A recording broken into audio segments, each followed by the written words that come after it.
Congress MP Kadiyam Kavya ఉన్నారు, మాట్లాడదాం. ఈ పారాక్వాట్కి సంబంధించి మీరు డాక్టర్ కూడా ఏం చెప్తారు?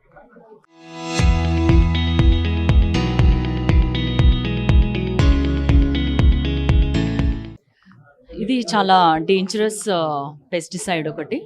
తెలిసి తెలియక కూడా చాలామంది దీన్ని కన్జ్యూమ్ చేయడం వల్ల ఇండ్లలో ఉండిపోతుంది. అలా ఏ కొద్ది డ్రాప్ తీసుకున్నా కూడా, ఒక 2-3 డ్రాప్స్ తీసుకుని కన్జ్యూమ్ చేసినా కూడా 100% చనిపోతారు. దీనికి డాక్టర్స్గా మేము యాంటీడోట్ కూడా ఏం లేదు.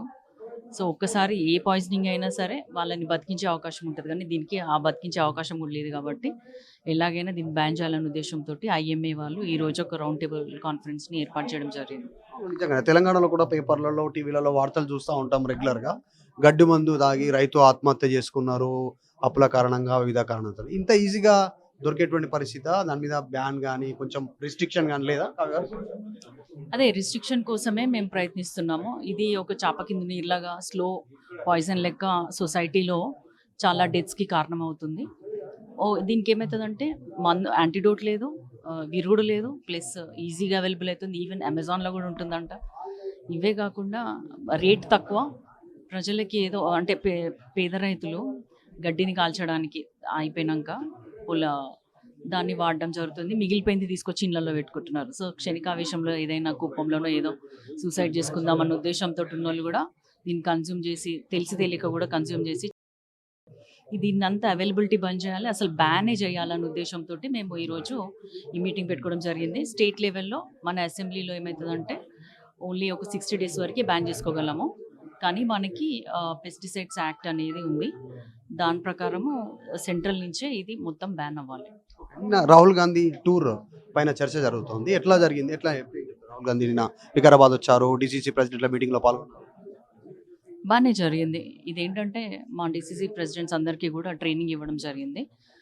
జిల్లాలలో ఎలా పార్టీని బలోపేతం చేసుకోవాలి, అందరినీ కలిసికట్టుగా ఎలా తీసుకెళ్లాలన్న ఉద్దేశంతో ట్రైనింగ్ సెషన్ అయింది. దానిలో భాగంగానే లాస్ట్ డే రోజు రాహుల్ గాంధీ గారిని తీసుకొచ్చి వాళ్ళలో మరీ మోటివేషన్ తీసుకురావడానికి ప్రోగ్రామ్ చేశారు. చాలా బాగా జరిగింది. బీజేపీ నుంచి విమర్శలు. ఒకటి, బండి సంజయ్ మూటల కోసం రాహుల్ గాంధీ తెలంగాణ వచ్చిండు, ఆర్ఆర్ ట్యాక్స్ కోసం వసూలు చేసుకోనికే తెలంగాణ వచ్చినటువంటి కిషన్ రెడ్డి, అసలు హక్కే లేదు తెలంగాణలో పర్యటించడానికి రామచంద్రరావు, లక్ష్మణ్ మాట్లాడుతూ ఎవరికి హక్కు ఉంది ఎవరికి లేదనేది ప్రజలు తెలుపుతారు, కానీ మనము ఎవరిని కూడా ఆపడానికి లేదు.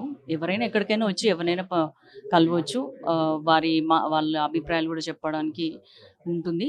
ఎట్లయినా ప్రతిపక్షాలు లేదా అధికార పక్షం వాళ్ళు విమర్శలు చేయడానికే ఉంటారు, కాబట్టి అది పార్ట్ అండ్ పార్సల్. అంటే ఒకటి కాపీ గారు, చివరి ఒకటి అంటే చాలా రాష్ట్రాలు ఉన్నాయి, అక్కడ కాకుండా తెలంగాణనే పదే పదే విజిట్ చేస్తూ ఉన్నారు రాహుల్ గాంధీ. ఎందుకంటే తెలంగాణలో కాంగ్రెస్ అధికారంలో ఉంది, ఇక్కడ నుంచి ఫండింగ్ వెళ్తూ ఉంది అనేటువంటిది బీఆర్ఎస్ విమర్శలు చేస్తూ ఉంది.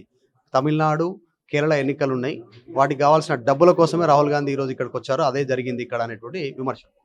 అంత అవసరం ఎవరికి లేదు ఇక్కడ, ఫస్ట్ ఆఫ్ ఆల్ పాయింట్. తర్వాత ఈ విమర్శలు ఎందుకు చేస్తున్నారో తెలీదు. కన్స్ట్రక్టివ్ క్రిటిసిజం ఏమైనా చేసినా, లేకపోతే అభివృద్ధికి ఏమైనా సలహాలు ఇస్తే బాగుంటుంది. ఇవన్నీ కాకుండా ఎంతసేపు విమర్శలు పెట్టుకుంటే టైం వేస్ట్ పనులు తప్ప ఇంకేం లేవు. కవిత, జాగృతి ప్రెసిడెంట్ కవిత ఒక స్టేట్మెంట్ చేశారు, యువతను మోసం చేశారు, యూత్ డిక్లరేషన్ ఎక్కడ పోయింది, 2 లక్షల ఉద్యోగాలు ఎక్కడ పోయినాయి, రాహుల్ గాంధీ సమాధానం చెప్పాలా? ఎందుకు అంటే ఇప్పుడు స్టేట్లో ఉన్నారని చేస్తున్నాం కదా, ఆల్రెడీ 70,000 ఉద్యోగాలు ఇచ్చినాం. మొన్న కూడా గ్రూప్ ఆఫీసర్స్కి ఇచ్చాం కదా. ఇంకా ఇవన్నీ ఏదోటి లైమ్లైట్లో ఉండడానికి మాట్లాడతారు కదా. రైట్. కడియం కావ్య, గడ్డి మందు పారాక్వాట్కి సంబంధించిన విషయంలో సమావేశం జరిగింది. సమావేశానికి సంబంధించినటువంటి విషయంలో బ్యాన్ చేయాలనేటువంటి డిమాండ్ చేస్తూ ఉన్నారు, ప్రతిపక్షాలు విమర్శలు చేస్తూ ఉన్నటువంటి స్టేట్మెంట్ కడియం కావ్య చేస్తూ ఉన్నారు. వీడియో జర్నలిస్ట్ జాఫర్తో Madhu Malkhedkar, Hyderabad. Local to global news at your finger tips. మీ చేతిలో ఒక ఆయుధం. Download R TV app. Media legend Ravi Prakash is back.